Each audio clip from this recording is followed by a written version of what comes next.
Hi everyone, thank you for joining our webinar with Farmers Weekly.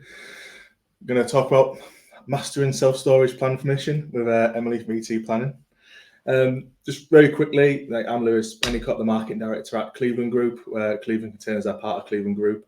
Quickly on Cleveland Containers, we've been in business since 2011. Our sole business is supplying shipping containers to the UK. We sell about 15,000 shipping containers a year into the UK, and we've currently got about 500 active self-storage customers across the UK. We do a lot with self-storage. And Emily, ET Planning, are part of our Box Plus service, which is a service that helps people start self-storage and operate a business remotely. Yeah. We'll talk a bit more about that, but I'll let Emily introduce yourself. Yeah. Hi, I'm Emily Temple. I own and run an independent town planning consultancy called ET Planning. We've been partnered with Cleveland for about 18 months or so now, and we submit storage applications, container storage applications up and down the country, and have been doing so for a number of years. The company's been running since 2017 and grown since then. So it's really good to get involved in these kind of projects. Mm-hmm. So we'll get into it. The first and most obvious question, which we always get asked when we go to shows together or we're doing other bits and bobs, is: do you need planning permission for container self-storage? For self-storage, yes, you do. So if you have a container that is ancillary to an existing use, so you have a farm and you want a container to put some of your farm plant, tools, equipment, that kind of stuff in, no, you don't need permission for those containers because they're ancillary to an existing use on the land. But if you want to change the use of the land and create what's called a B8 for the use class, B8 self-storage development, then that is a change of use of the land. And so, yes, you do need planning permission for that. Yeah, I won't say otherwise. You do need planning permission. So what is involved in the application process? We've done a few blogs in the past. Some of the key things that go into application are your location, the amount of land or the percentage of the site will take up on your land, the current site's activities, and the frequency of site visits. Yes. So we're looking at what the designations and the constraints are on the site. We'll talk about them all in a bit more detail, but is it in the green belt? Is it in a floodplain? Those kind of things. Is there existing hard standing that you're taking advantage of? And then what the actual proposal is, the site area specifically that you're looking at, double stacking, all of those different things that would all be involved in putting together the planning application.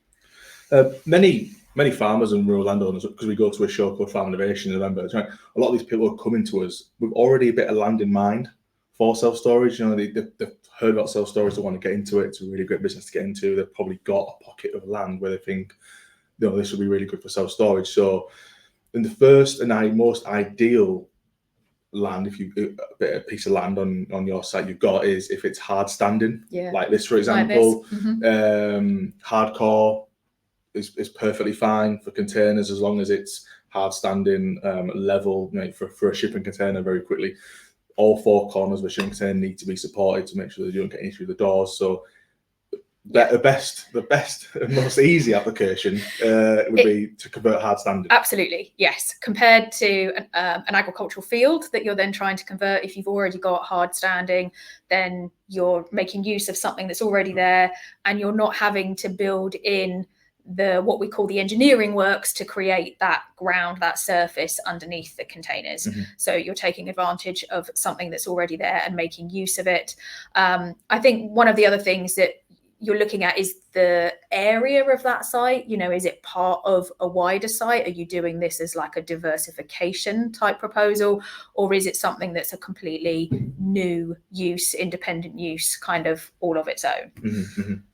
So that's an example there. Another one would be perfect, you know, if you've got a concrete pad, you know, a really nice looking site like that would be ideal. One thing to consider is where that site is within your farm, and we'll go on to that in a second, but it's just the entry and exit is a big thing. Yeah, we'll be talking about highways, access, maneuverability, that kind of thing a bit later on. But one of the things that you'll be wanting to think about is the type of vehicles that need to go through your self-storage area. So is it completely cut off from everything else, or are you still going to be expected to drive a tractor through the farmyard, through the storage yard? You know, because if that's the case, then we still need to make sure a tractor can fit through, even though you might not actually need that for the self-storage use itself. So it's just thinking about how that site is going to work, whether it's independent or part of a larger unit. Another thing we get asked quite a lot is can we put containers inside an old barn, an old grain shed, for example? Yes, you can.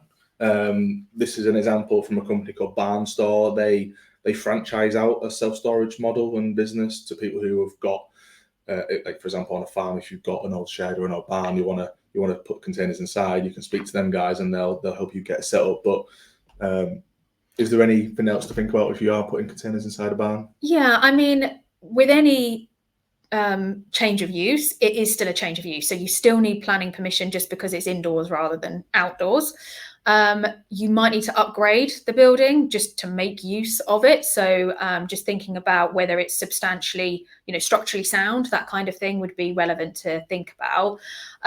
Something that I always encourage people that have buildings to think about as well is whether there's an alternative use for the building, especially if you are going to have to spend money upgrading it. We have something in England called a Class Q prior approval, which allows you to change the use of agricultural buildings into residential dwellings. There are also planning allowances for change of use of agricultural buildings into commercial uses. So you might want to create some workshops or a gym or something like that would be a bit of diversification. And then you can still do containers and put your containers outside because containers don't have to go inside. If you do want to put the containers inside, then you might not make the most efficient use of the building, depending on your building shape and size. And you might not be able to double stack. So it's just being aware of things like that. But yes, in theory, you can use a building. You just apply for change of use of the building. Yeah. We got asked as well, one of the questions was, can you charge more to put containers inside? Yes, but not a lot. If you're thinking a 20-foot container on average, £30 to £40 a week, you're probably charging a customer across the UK, probably more down south. You might be able to charge £5-10 more just to sell a bit of added security as a USB, but nothing you couldn't charge double. It's still the same sort of storage space. It's just a bit more convenient being inside on a rainy day or a bit more security. But then you're a bit more distant from your vehicle as well, so you've got to be able to actually transport your storage items from a vehicle into the building. I would have thought. Yeah, definitely. And the last one, which brings us into the next part, is if you're thinking of taking a bit of wasteland or an unused field, looking to hardcore it, make it hard standing, that's when you're going to encounter biodiversity net gain. Yeah, biodiversity net gain has been a real pain for the planning system since last spring when it came into effect. So for anybody that hasn't heard of this, it's effectively an ecological assessment that has to be done. It kicks in when more than 25 square meters of vegetation is affected, and you have to create what's a 10% net gain. So anything you're taking away, you have to put back plus 10%. So if you had a field, for example, you might be thinking, oh, I can develop the whole field. Actually, no, you might not be able to. Because of the BNG, you might only be able to develop 50% of that because you've then got to plant out the other 50% to compensate for the grass and vegetation.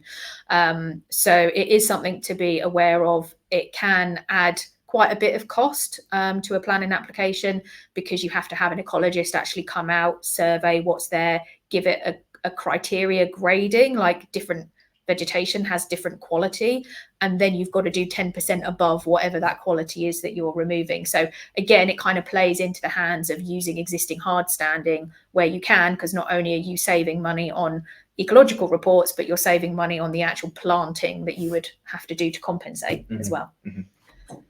So hard standing is the way to go, or a building is the way to go. Definitely. So we touched on it just briefly, but like I said before, we've been sending you some quite a few customers lately. We've created plans for people, then we've introduced you to go through planning. And I think one of the big things that always comes back at the moment seems to be the traffic and road access to these sites. Absolutely. Yeah. So traffic and road access is probably the biggest thing that affects storage applications. It affects them all, and a large majority of the proposals that we do need to have some sort of support with a transport consultant as well. And that's really because you're looking at the actual traffic numbers entering and leaving a site, the frequency of those visits, the size of the vehicle. So again, depending on how you're doing the self-storage and who you expect your customers to be, you might need to have quite large vehicles being able to enter and leave a site.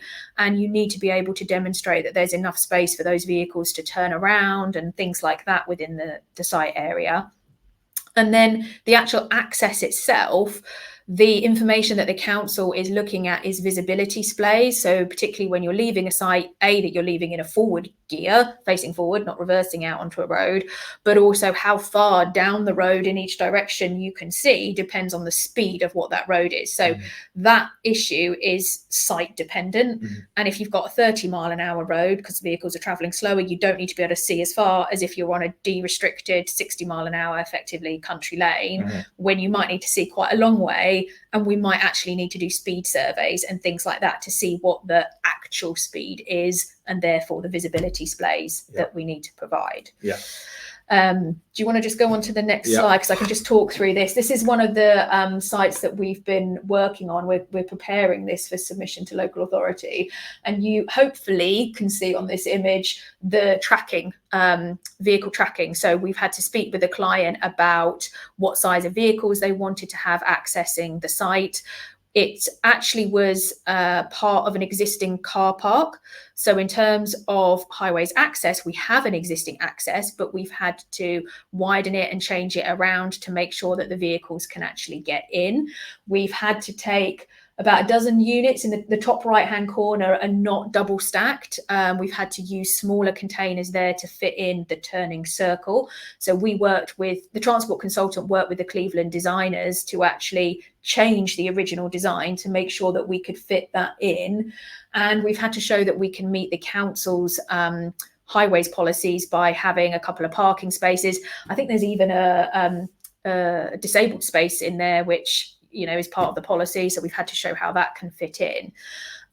So those are the key kind of things from a highways traffic management visibility that we've had to work with and show that can be achieved on a site. So it's all possible, but it's through that design process that will help you work out what will fit and how much you can have. Yeah, there's one thing as well.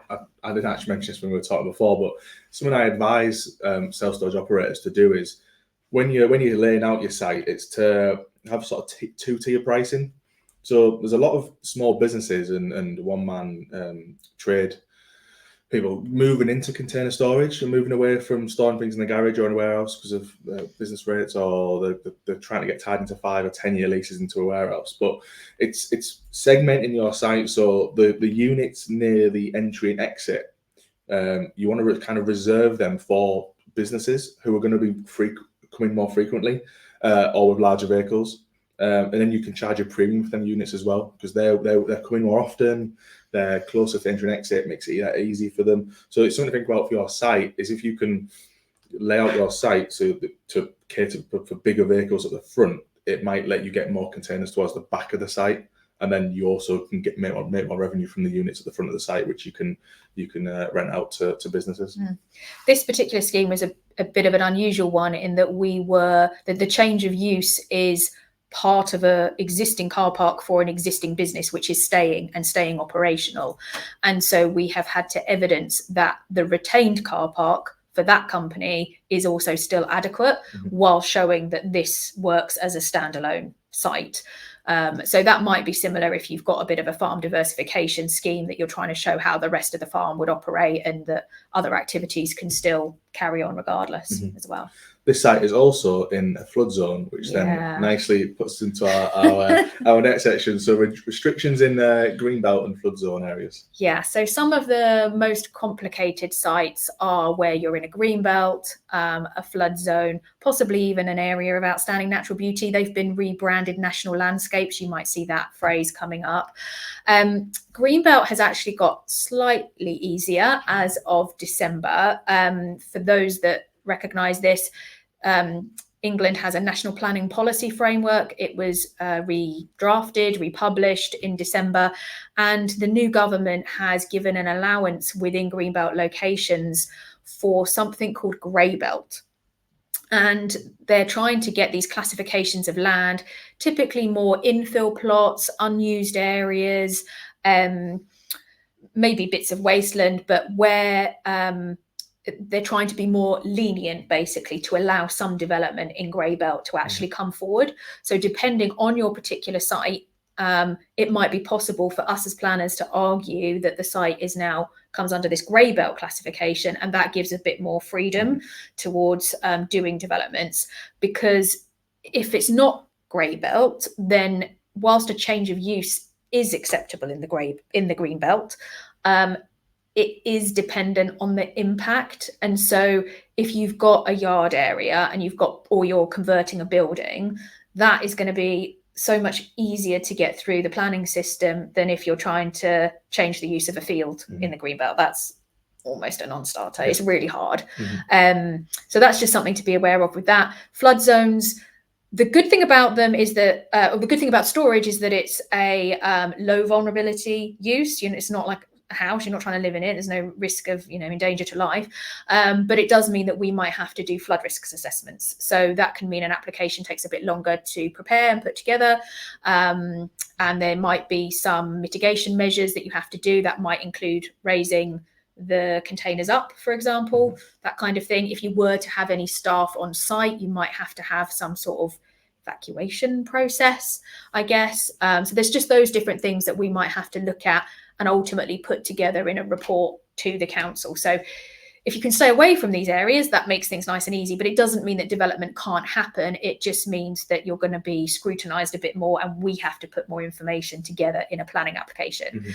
And then with things like the national landscapes, that's where I think we've spoken about it before, where things like double stacking might be harder to achieve because of how much more visible that could be. It really depends on the site context and what other buildings, if any, might be around, and whether there are footpaths or public rights of way where a site might be visible from, because that makes the site more sensitive. So again, doesn't mean you can't do things, it just means that there's more issues for us to have a look at. Yeah. So nicely you mentioned double stacking, which is always something, like a lot of it's getting more popular. You say you've got an acre of land and you want to maximise the revenue on that site. So what we're telling people to do now is, when you are coming to us for a plan, it's plan for the absolute best outcome. So many people start self-storage with 6, 8, 10 containers. Before they know it, they've got 300 containers on the site. It's happened to someone we know down the road. So if you plan your site from the start and plan to do double stacking, because more times than not, it does really take off and you want to maximise the site revenue. It's it's like the considerations to make. If we're going for a plan application at the start, you might as well go for a double stack application. What do we need to Absolutely. I mean, especially if you've got a more industrial kind of location that you're looking at, it makes sense to do the double stacking. Something that's happened in one of our most recent submissions is that we've been asked for elevation plans from the local authority. That's been a bit of a surprise to me because I've never been asked for them before. And I did push back. And that's because containers are not buildings and you normally only need to have visual plans of buildings. But because it was double stacking and because of the visual impact, they said that they wanted to have those plans so that they could make that assessment more clearly. And that's something that the Cleveland team are putting together for me kind of as we speak, which I'm really appreciative of. So it is something that is relevant from that perspective. The other kind of thing to think about is, with the double stacking, is it going to cause overlooking of a neighbour, or are you backing up to any other residential plots, or is it all just rural or industrial areas where it doesn't really matter because they're the best place to take advantage of the extra height? And yeah, I mean, broadly it's a good thing to do. It is just a visual thing, really. If I've already got planning permission for a site and I'm getting towards full on a ground floor, do I need to do another application to double stack? That's a really good question. The answer to that depends on what the conditions are in the planning permission that already exists. Because if it's just an open B8 storage or container storage specific permission, then you can do the double stacking, and there's no limit on the number of containers that you have. So that's the best scenario that you can be in. If there is a condition that says you can't double stack, or you can only double stack in certain areas, or you can only have certain number of certain number of containers, then what we would do with that is a variation application. That can go into the council, and what you're seeking to do is to vary that particular condition so that you're increasing, the amount of containers that you can have on site. Yeah. So when we are talking about double stacking, this is what we're talking about. You can do just a conventional 20-foot container on top of a 20-foot container, and you could have a set of stairs on wheels and wheel it around the site. It's not the greatest way to do it, so we prefer to do something like this, which was called a topper unit. It's basically when you take a 20-foot container, you cut a walkway through the middle, put two partitions in with two doors either side, and you're effectively creating two little storage rooms out of one 20-foot container. That's kind of how it looks on the inside. It's just about maximizing revenue on that site. Just remember if you're having double stacking, leaving gaps. Just from a fire point of view, we normally recommend 8 to 10 in a row, then put a break in with a set of stairs down the other side.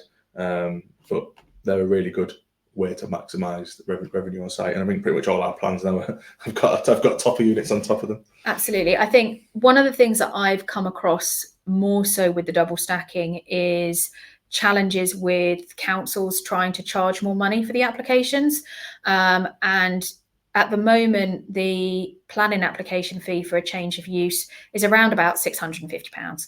You should not be paying more than that for the council fee. On almost every application I get, especially if it's double stacked, the council try to charge the containers like their floor area. And sometimes that can be like £10,000. It's bonkers. If you've got a big site and you're trying to double stack it, that's a lot of floor space that the council's trying to charge. And in all of those, we push back, because it's not the containers that you need the planning permission for, because they can shift. You're able to change them as your business needs change, like with this sort of, using the smaller units as part of them, that can all ebb and flow, but it's the use of the land that you need the planning permission for. And so it's just that small fee. So we've been challenging a lot councils on their charges. Yeah, good to know. We got asked as well, I got asked about Scotland One. I think we've got a question come in. Is there any variations for applications in Scotland and Wales? There are, and I'm really glad for the people that have asked these questions. It's a really, really good question.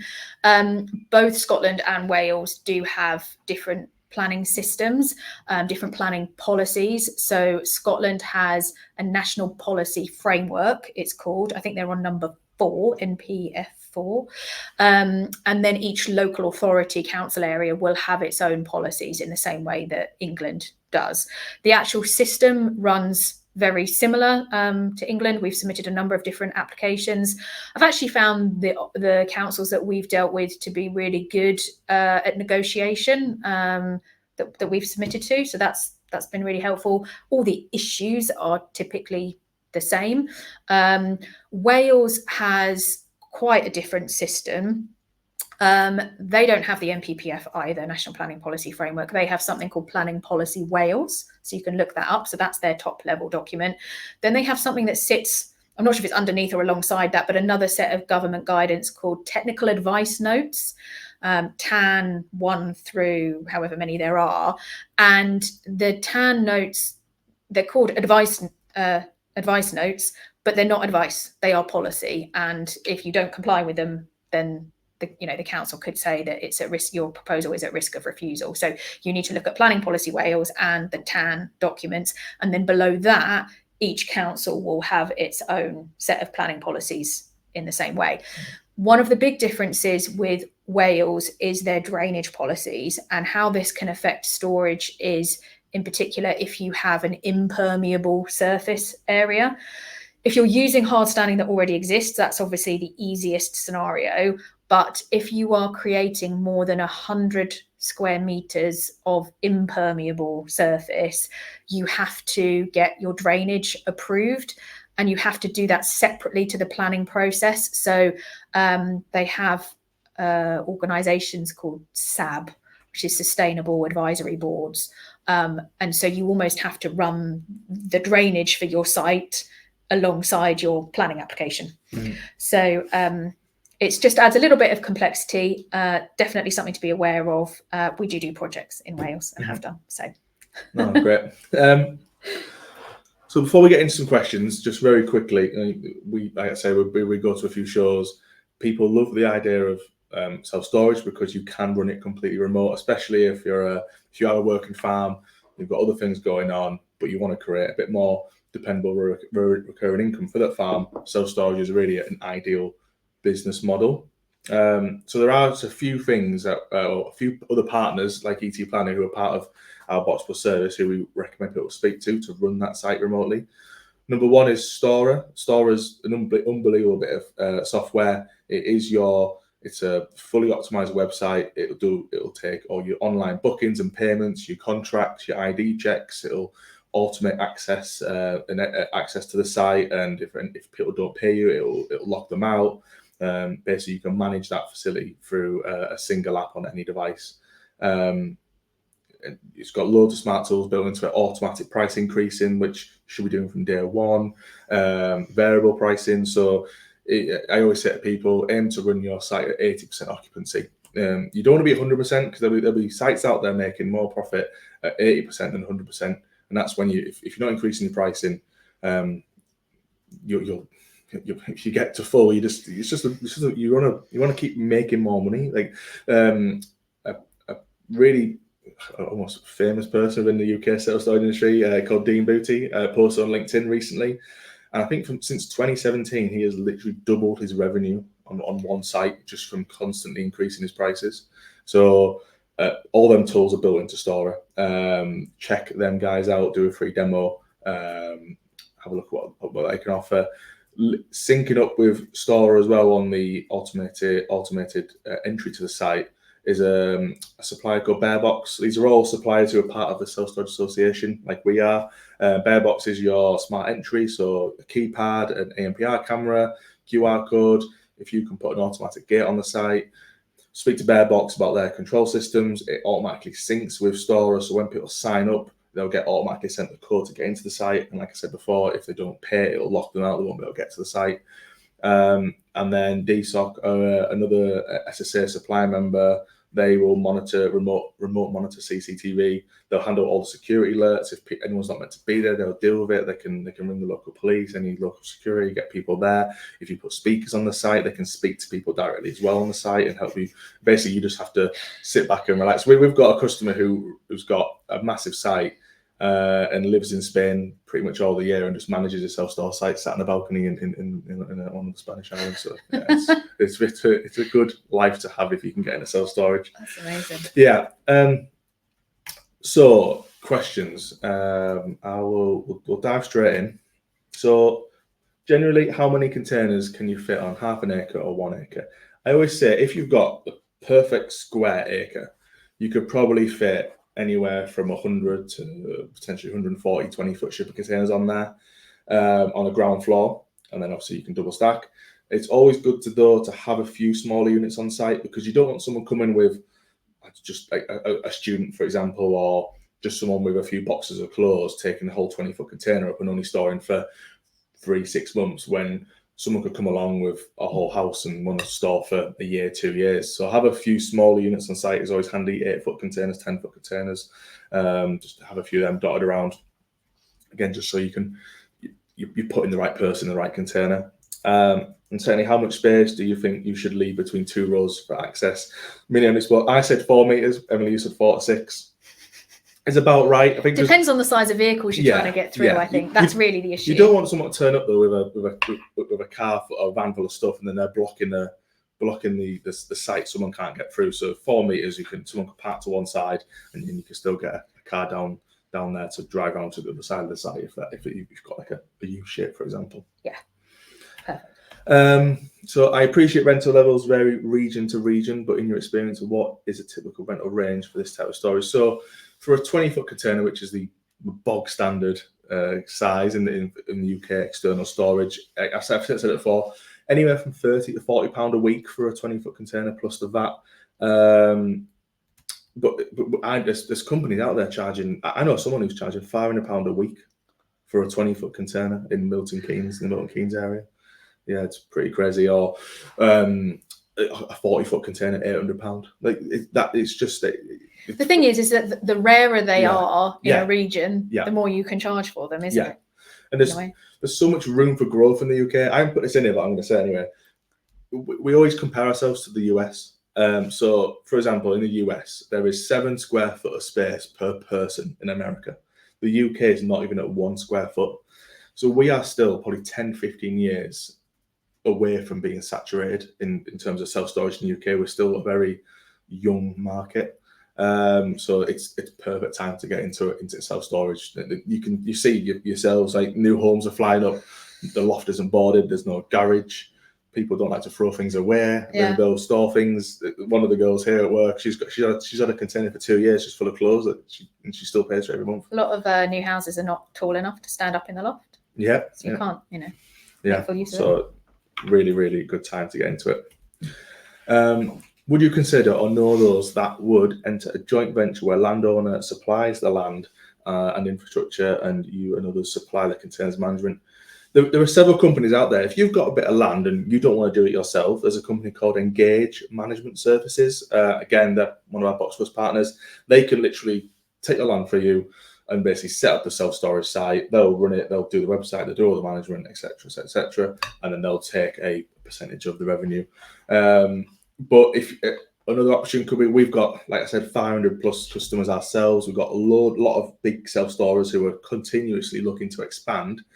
If you want to speak to us, we could definitely introduce you to someone who might be interested in leasing that land off you and putting their self-storage site on there. There's a lot of different ways you could go about it if you don't want to do it yourself. Are the containers air conditioned to protect pavework and goods stored? Containers aren't air conditioned. Containers these days are coming with 18 plus vents. They're like colanders than containers. Some people call them. There's that many vents on these days.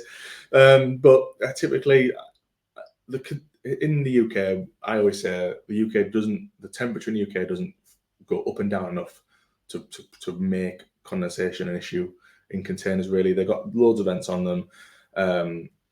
As long as you don't put anything soaking wet inside the container, you're not gonna get an issue with condensation. So it's just being sensible with what you're storing in there, I would say. I'll let Emily do this one because it's something we always get asked and it's a really tricky one. Do business rates apply? If so, how much roughly, and how do they work on out how much you pay, and is it avoidable? Yes, business rates apply. No, it's not avoidable. How much is it? Depends on how many containers you have, is my understanding.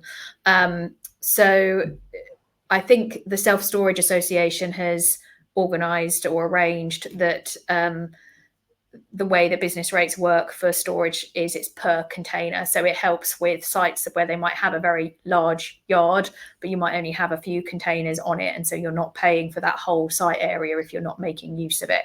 So the best people to speak to are the Self-Storage Association. They can give you the details on that, because I don't know how much it is per container or whether it changes per size of container, for example, because obviously they come in different sizes. And I don't know whether you pay any more with the double stacking unit either. But essentially my understanding is, yes, you do need to pay it, and it's per container. It just changes person to person. It changes completely what people are paying. It's just that's what I've been told. Yeah, and we're told exactly the same. So just speak to SSA, speak to local authority, getting that. But at the end of the day, if you're running a site as a commercial use, you've got your planning permission for a B8 storage use, you run it as a commercial enterprise, you should be paying some form of commercial business rates. Mm-hmm. Yeah. How long does an application take to put together, and how long does it take to hear if it's successful or not? Oh, how long is a piece of string? I would broadly say 4 to 8 weeks to prepare an application.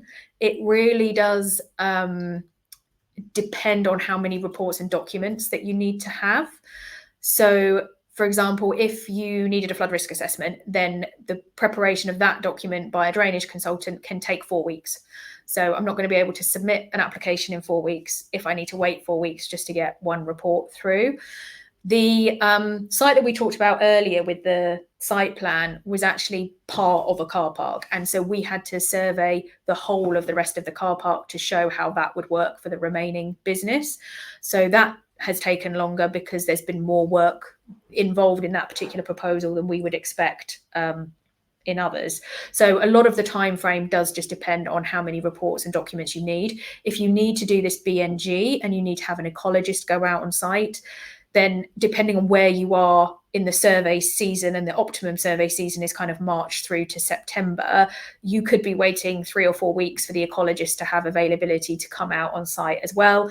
And then they normally take about another 3 or 4 weeks to get your report to them afterwards. So it really is project specific as to how long it takes to prepare. Once the application goes into the council, the time frame for a decision depends on the site area. And so it'll either be 8 weeks or 13 weeks. That's the statutory time frame that the government sets. What I have noticed is that most councils, not all of them, but most of them, if they have concerns, comments, questions, they will come back to the planning consultants and ask us to update them. So if we hadn't, for example, provided that tracking drawing of the vehicles around a site, they might come back and ask us to submit something like that. So then the application will get extended for us to go away, do that bit of work and submit that to the council. And your application would just get extended, correspondingly. There is an outside chance that the planning application could be determined by a planning committee rather than under what's called delegated powers, which is just by the officers themselves in the council. Planning committees tend to only take place once a month. So again, if you're having to wait on a rota or a cycle for the next meeting, then that would extend things again. So I can't give an exact, answer, but the statutory timeframes, depending on your site area and whether it's classed as a major application or not, would be somewhere between 8 and 13 weeks. Cool. What should I be paying for a 21 trip container? Depends where in the UK. Containers are the cheapest ex the ports, so Felixstowe, Southampton. That's where all the ships are coming into now, pretty much. Thanks to the Red Sea crisis, etc. The ships now, it's pretty much Felixstowe, Southampton. So from them, you're looking at roughly £2,000 for a 21 trip container. You probably get a bit of discount for bulk if you're ordering 10. But that's about what you'd be looking for a one trip container in blue or green. Go for green though. Greens are more favourable. Green's always good with the planners. Yeah, they like a green container. I have a 5-acre farm which currently has a 10-year rule applied as the land hasn't been used for agricultural purposes. Does that change the planning process for this property? Yes, this is a really good question, whoever has asked this one. So the 10-year rule, for those that don't know it, is an enforcement criteria. So it's when a change of use of the land has happened to storage that should have had planning permission and didn't, but it's happened for so long, i.e. that 10-year period of time, without the council asking for a retrospective planning application or taking enforcement action against it, that once that 10-year period has passed, it becomes immune from enforcement action. So if that situation is relevant, applicable to you, you can apply, instead of planning permission, you apply for a certificate of lawfulness. And a certificate is asking the council to confirm through the submission of evidence that that use has indeed taken place for that 10-year period of time. So you can prove that primarily through aerial photographs, particularly if it's the external container storage that you've done and not buildings where you wouldn't be able to see that. And other information, evidence that you might have. So, particularly if you've been renting out the containers all this time, you might have contracts, you might have invoices or bank details or something like that that shows how many containers you've had and what income that you've had over what period of time. So what you're doing is presenting a case to the local authority for that 10 years. The beauty of certificates is that it does regularise the use of the land. So it means it then has that B8 storage use confirmed. That's really helpful for you as the landowner if you're ever selling the site, because you've got that piece of paper to give to the prospective purchaser to show that it's all above board and it's now lawful. It's also an unrestricted permission, if you want to call it that. So where we've been talking about double stacking and we've been talking about planning conditions on a planning permission and whether or not you might have to vary those to get double stacking or to just increase the number of containers on a site, with a certificate of lawfulness, you basically have a red line around whichever your yard area is that you've got in, and you're applying, you're saying this has been used for B8 storage. Mm-hmm. So you get that passed. That means you can basically cram it full of containers and there's nothing the council can do about it. So don't do things without planning permission that you need. But if you have, you can regularise it down the line. Yeah. Awesome. Do you need planning if the site area already has B8 use? So that depends on whether the B8 use is specified or not. So if it just says B8 storage, then no, you shouldn't need any other. The permission is already granted for that use. So whether you were storing caravans or you were storing containers, you can chop and change. That's fine. Sometimes planning permissions are specified to a particular type of storage. It might say building materials, or it might say caravans or something like that, in which case if you wanted to change it over to containers, then we might need to have a look at that and give you site specific advice. But if you've already got a site that's been passed for storage and you're changing it, then, and you need to change it, the likelihood is that that stands a good chance, because the circumstances may well be similar and you've clearly got a commercial use established already. So, but if it is just straight B8 storage, then no. Cool. Do you have examples of self-storers who have retrospectively gained planning permission as they didn't get it the first time? How successful is retrospective planning? So retrospective planning is useful. It's the right thing to do, and it means that you're trying to regularise something that's already happened. What is good about it is that the impact of the development can be readily assessed by the council. So they're not trying to think about what visual impact something has or what traffic impact something might have, because you're able to show the planning officer on the ground, this is what it looks like, this is who our clients are, this is how many movements we have. So if we're doing a transport assessment, we're not having to kind of predict a worst case scenario like you might do in a prospective planning application. You are saying, actually, the type of clients that we have, or, you could do literally a site, counting how many traffic movements you have. You're able to show that it's low, for example, and that can really help boost the chances of getting success. If there was a scenario where that planning application, retrospective application, was refused planning permission, you do have a right of appeal. So one of the bits of advice that I often give clients is not to withdraw a planning application unless there's a very good reason why, because when you withdraw it, you don't get the reasons that the council don't like it, and you don't have a right of appeal. Whereas if you get a refusal, you get an actual document that at least it tells you what the problem is. That might be something that you can go away and fix and come back, or it means that you've got a case to challenge the council's refusal and go to appeal. And particularly for retrospective, an appeal is much more likely, because obviously people don't want to undo the development that they've invested in. And so, you've got the opportunity to at least keep running the business whilst you're going through the appeal process. If not, winning the appeal and carrying on afterward. In a scenario where the council is very aggressive and they serve an enforcement notice, you are allowed to appeal an enforcement notice as well, and we can help with that. Cool. Do you believe there is still significant growth opportunities in self-storage industry? Yeah, like I just said, it's just enormous growth. Every week we're getting inquiries of people wanting to start self-storage or getting self-storage, or property developers looking to use a bit of land they've got, maybe not to build on it, but to try self-storage. We're still way behind America in terms of storage space per head.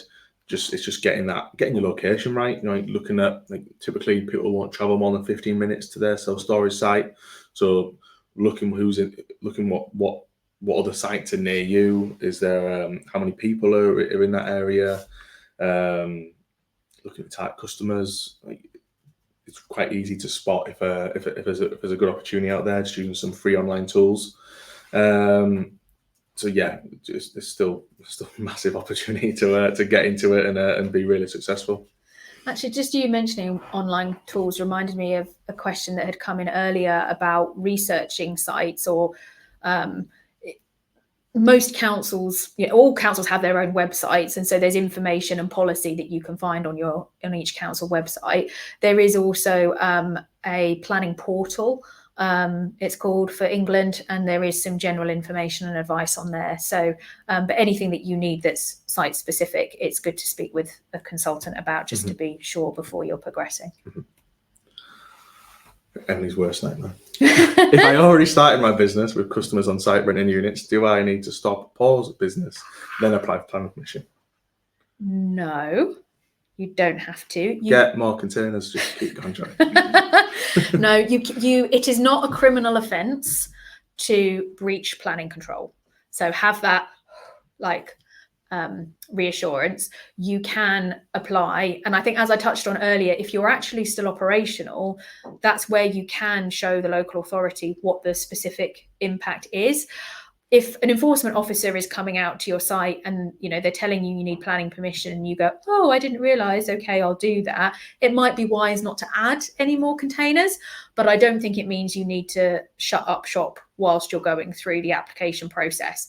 The only time a criminal offence is occurred is if you had an enforcement notice that became effective, that told you had to move the containers, let's say by the end of June, and you didn't, and you carried on operating after that period of time. So it's only all that way down the line that there's basically a big problem. We do have someone, actually, a self-storage customer, who's put down 60 containers without planning, and then one of his neighbours just told on him. So the council came along, and I think this is the one that James emailed you about, didn't he? And they were trying to say that the containers were permanent structures. Yeah, so this links into what I was saying earlier about the council application fee. A lot of councils will treat containers, particularly the double stacked ones, as though they're floor area, and we have to do a pushback with the council to talk about why containers are not buildings. And it's things like they're not directly affixed to the ground, they can be moved, they come in in one piece. Those are the sort of things that we talk about. We have the same arguments often with mobile homes. People think that they can be buildings as well, and they're not. They can be picked up and moved. So yes, so we're often dealing with that in terms of floor area. But they're not buildings. Yeah. Would planning in rural locations be more successful if visible containers are wood cladded, or does it not make an impact? I think cladding is probably a bit overkill. It might be necessary if you were in an AONB. Depends on, if you're doing a lot of containers, the impact is going to be very different to if you're only doing a dozen. And obviously the impact is going to be different if you're double stacking compared to single layer. Dark green is basically the starting point. That's what I would recommend. Most councils will accept that. I think the only time I've done cladding has actually been on a scheme of really small number of units, and it was just in a really highly visible site on a hill. And it was, although it was only a few containers, they were visible, and that was considered to be more in keeping with a rural barn type aesthetic. I only know one instance of there was someone at a site in quite a central location in a town, or it was like an industrial estate which had a lot of traffic going by it, and I think they wanted just the backs of the containers cladded in dark brown, just so they blended in with the wood that was kind of just behind the site as well. But in general, green is the way to go. I think that's the best starting point, so that on your application form it does talk about materials, and you can just say painted dark green. So I think, you know, councils want to make sure that you haven't got this like assortment of luminous colours on the site. Yeah. Is there a website I can look at to see if my site already has planning permission? Yes, your local authority website. If you're unsure, you can write into the planning department and they can send you a copy of the planning history. Sometimes there's a charge, sometimes there isn't. It depends on the council. If there is a charge, it's normally less than £50. But you just need to give the address of the site and ask for a copy of the planning history. That history you can then look at that, and if there, you know, obviously there is history, and then you can say, that application says, you know, storage, can I have a look at that specific decision notice, particularly if you're trying to look at things like the conditions that might be on a permission. So yes, it's the local council for the area that you're looking for. Most planning information is on the website, so you can go into the planning pages and look that way. Just type in the site address or the postcode and things should come up. It's only where permissions are pre-1990, possibly pre the year 2000, the information that's on a council website might be limited, and that's just because they've transitioned over during that kind of period to a more digital base, and so anything that is older than that is still on like an old microfiche or paper copies or something like that, which is why they might have that charge to go and get the history for you, because they'll literally be going down into the depths of the basement to get it. One for Emily direct. Emily, how do you work with clients? Do you need to visit the site? So we deal with the clients directly. I have a team of planners, so I'm not trying to manage every single application myself, but I can oversee things. But you would be kind of put with one of my staff that would manage your application, and our job would be to bring in the other consultants that are needed. So we would tell you your site is in a floodplain, you need to have a flood risk assessment. We'll go and get you a quote for a flood risk assessment. You approve it, that gets instructed, etc. So we would work with you directly, tell you what you need, give you the strategy, and then bring in the other expertise that we need, collate all of that information, and then submit the application. We don't have to go to site. There are some consultants that obviously do. The transport consultants generally tend to, and if you need an ecologist, they have to, because they need to work out what vegetation is actually on the site. We don't have to. There's often a lot of information that you can get from Google these days, but I'm not against doing a site visit. We charge for them, but we can do them. Yeah, for our drawings, we just ask people what 3 words are on the site, let us know the boundaries. We do our designs here just from Google. It's so clever now what you can do online, really. Yeah, especially with like Google Street View and all that sort of stuff. Yeah, it's just absolutely pretty easy. Is site signage and advertising considered in the planning process? I was going to mention Serta actually, because I was going to say actually, when you are doing your site, your initial application, I think it's always best to just put in there the advertising, your planned advertising in that first application, because you're more likely to sneak it through, I always think. Well, that's what I've been told. So advertisement consent is different. You can include it in a planning application. You can also do it separately. So if you were under any concern as to whether an advertisement would not get consent, you can leave it out, just apply for the change of use of land, and then later on down the line, apply for advertisement consent. Same rules kind of apply retrospectively. In theory, you can leave your advert up whilst you're applying, and there is an appeals process as well, should you need to go along with it. What I would do is look at what other adverts are in the area. You know, don't go for something that's like, you know, blaring out like this if everything else is non-illuminated and quite modest or, you know, toned down, that kind of thing. So have a look at what is in the area. But advertisements are a normal part of commercial operations. So I don't think it would be unusual, particularly if it is something that is at the site entrance. It's more if you want things, you know, some of the storage sites we look at are actually on more of these industrial estates. And so people want to have a sign that's like at the entrance of the industrial estate because their compound's at the back and people won't know that you're there unless you have that advert up at the front.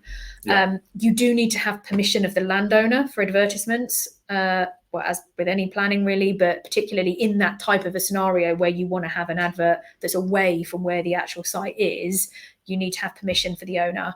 And where I sort of mentioned about, flashing illuminated signs, things like highway safety and dazzling, the brightness is part of the planning assessment. So I think most signs tend to not be illuminated, but it's just something to be aware of. It's definitely an important thing though for a successful business is good roadside advertising. An example is a company called Scots for Storage. They're very rural. You would not know they're there if it wasn't for their roadside advertising, but they've got over 300 containers on site now. So roadside advertising is really key to let people know you're there, especially if your site's not along a road so people can't see the containers. So you want to make sure you get that application in for some good roadside advertising. Good question.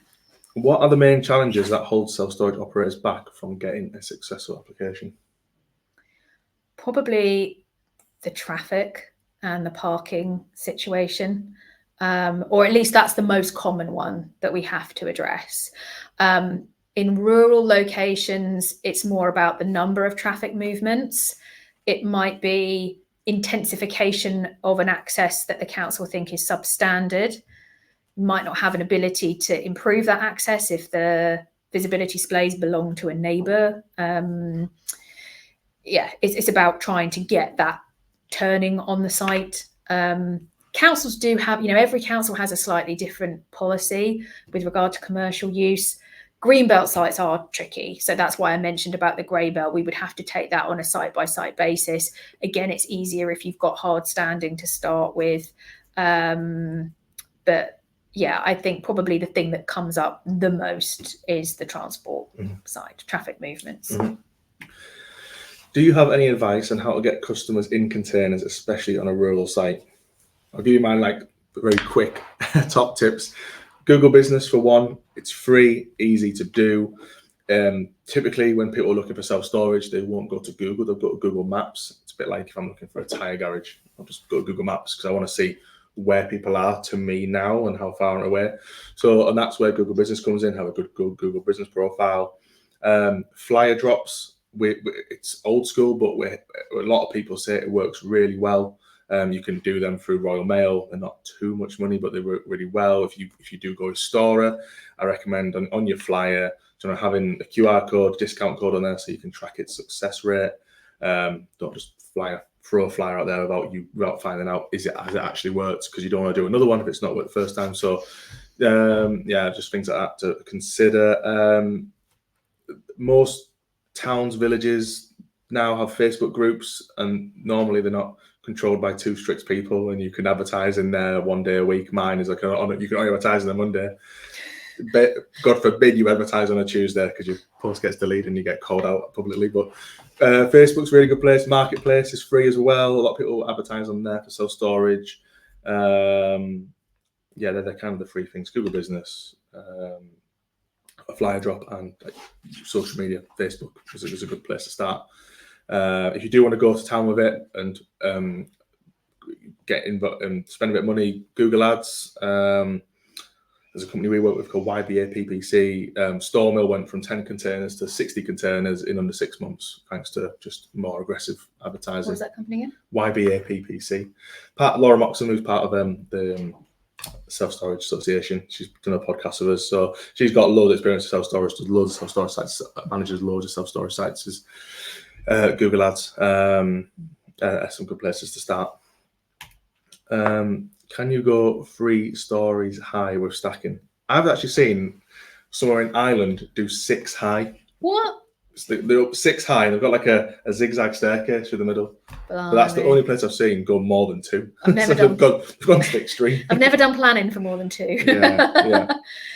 Maybe it's site specific. Yeah, I think you could do 3 stories. But from a structural side, yeah, there's no reason why you couldn't. Is that right? We could build a mezzanine staircase at the side of a. We triple stack anti-vandal accommodation. Another arm of our business, Cleveland High Modular. You can do 3-story high modular buildings. So if you had a site that was like on an industrial park that was surrounded by taller buildings, then stacking more than double wouldn't be out of keeping with the character of the area if other buildings are that tall. This is where, again, it comes down to that like visual impact. From a planning permission, it's still change of use of land. Yeah, I've not seen interesting. Yeah, I'd love to see it. Yeah.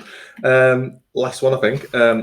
Is there a minimum number of containers that require planning? We just put containers without planning? Yes, you can. You could put start with 100, then speak to Emily.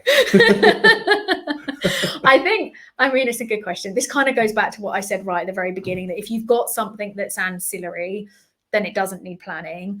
If you're renting it out, then that's the changeover point.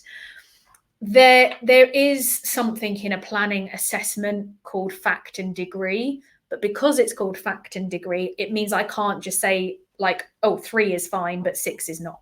You know, I can't say that. If you were just renting out 1 or 2, would anybody notice? Would the council do anything? They might say, as a matter of fact and degree, that's not enough to trigger what we would class as a material change in the use of the land. So that's the planning test. That's what I would have to look at and make a judgment is, has that resulted in a material change, either specifically just to storage, or now it's become from a single use to a mixed use? Because, you know, if you're still using a farm for something else, then you might have a mixed use going on. But there will be a tipping point at some point where that material change of use has taken place, and that is just site dependent. It depends how big the area is, it depends what activities are going on. So I would always err on the side of caution. My experience is people kind of go under the radar until they go over 50 containers, or unless you go really nuts with the road advertising from day one, you're going to draw more attention yourself. If you do want to just dip your toe in the water with it and put 10 containers down, it's one of those things, isn't do. it? It's about the investment that you're making in the containers and what level of risk that you're happy to take. As I said, the system allows you to apply retrospectively.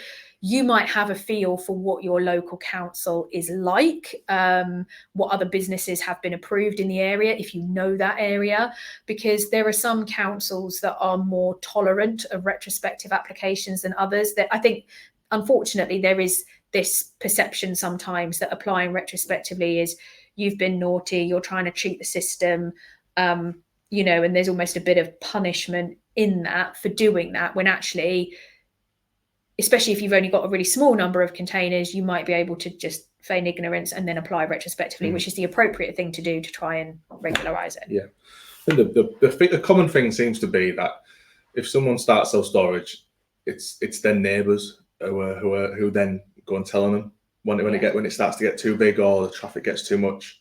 So you'll very early get a feel for how quickly you're expanding. Yeah. You know, if you're getting 2 to 4 customers a week, I'd say you're at quite a good growth, and then very quickly you're going to know, like, this is actually a very good business. And those are the sort of things that make that assessment in a way as to when something becomes a material change of use. If it's going to happen. Yeah. Awesome. So I think we did more questions than I was expecting. Really good questions. Thank you, everyone. Yeah, it was really good. Well, I think we're finished a bit early, but no, thanks everyone for joining. Hopefully it was interesting. If you do want to know more, on our website, Cleveland Containers, we've got a little thing called Box Plus in the header. Have a look at that. It's our service that helps you get started in self-storage. Book a discovery call. I'll have a look at your site, give you some pointers. Then we can introduce you to Emily and get cracking with our application and do a site plan for you and go from there. So please take a look there, or just get in touch with Emily at EC Planning, and if you do want to crack on with the application. Perfect. Awesome. Thanks so everyone. much.